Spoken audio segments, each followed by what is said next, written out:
આણંદ શહેરમાં દેવ દિવાળી પર્વ નિમિત્તે સાંઈબાબા મંદિરમાં 1551 વાનગીઓનો અન્નકૂટ શણગાર કરી આરતી ઉતારવામાં આવી હતી, જેમાં ઓપરેશન સિંદૂર અને મહિલા ક્રિકેટની ટીમ દ્વારા વિશ્વકપ જીતતા એ થીમ પર આ અન્નકૂટ શણગારવામાં આવ્યો હતો।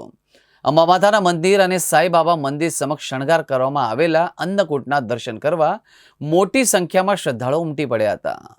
સાંઈબાબા જનસેવા ટ્રસ્ટ આણંદ વતી જનકભાઈ પૂનમભાઈ પટેલ બોલું છું। આપણે સાંઈબાબા મંદિરની અંદર દર વર્ષે દેવ દિવાળીનો અંકોટ થાય છે। દેવોની દિવાળી એટલે દેવો માટેની આ દિવાળી, જેમ આપણી દિવાળી હોય જેમ દેવો માટેની દિવાળી છે। એટલે આપણે 1551 આઇટમનો દર વર્ષે અંકોટ કરીએ છીએ, પણ દર વખતે વિશેષ હોય છે। પણ આ વખતે ઓપરેશન સિંદૂર, જે દેશ માટે મહિલા લડી અને આપણા દેશને ઓપરેશન સિંદૂરને સક્સેસ બનાવ્યું હતું, એમ મહિલા ટીમ આપણી પણ વર્ષો પછી આજે જીતીને આપણી મહિલા ટીમે આપણો વિજય મેળવ્યો છે।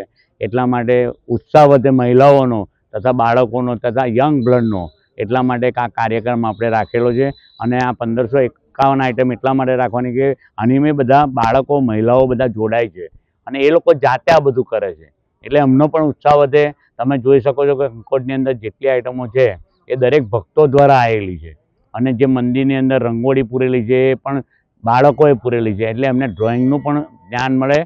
એટલા માટે આપણે આ આયોજન કરીએ છીએ અને આ દરેક વ્યક્તિને, ભક્તોને આ એક ઉત્સાહ વધે અને આ આયોજન એટલા માટે કરી રહ્યા છે। અને દેવ દિવાળીનો, દેવોની દિવાળી છે અને દેવો પણ ઉત્સાહ, એમનો પણ એમ કે આપણને આશીર્વાદ મળી રહે, એટલે આપણે આ કરી રહ્યા છીએ। જય માતાજી, જય સાંઈનાથ, જય ભોલે।